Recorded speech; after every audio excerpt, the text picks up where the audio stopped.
મિસાઇલમાં આગળના ભાગમાં ન્યુરોસ્કોપ નામનો એક પાર્ટ આવે છે.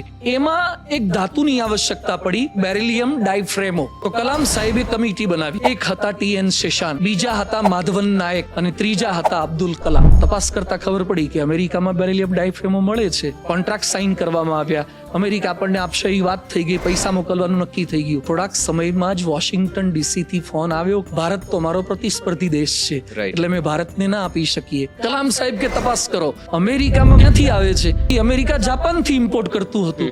કલામ સાહેબ કે તપાસ કરો, જાપાનમાં ક્યાંથી આવે છે? તો કે જાપાનને રો મટીરિયલ ઇન્ડિયા આપે છે. એમ આપણી પાસે જે વારસો છે, આપણી પાસે જે બુદ્ધિ છે, શક્તિ છે, આવડત છે, મૂલ્યો છે, એને દરેક ભારતીય ઓળખવા જોઈએ. જમીનમાં બોરિંગ કરીને પાણી કાઢીએ છીએ, એમ દરેક ભારતીયમાં પણ પાણી રહેલું છે, અસ્મિતાનું પાણી રહેલું છે, અને બહાર કાઢવું જોઈએ. તો બીજા દેશો આપણું અનુકરણ કરશે, અનુસરણ કરશે.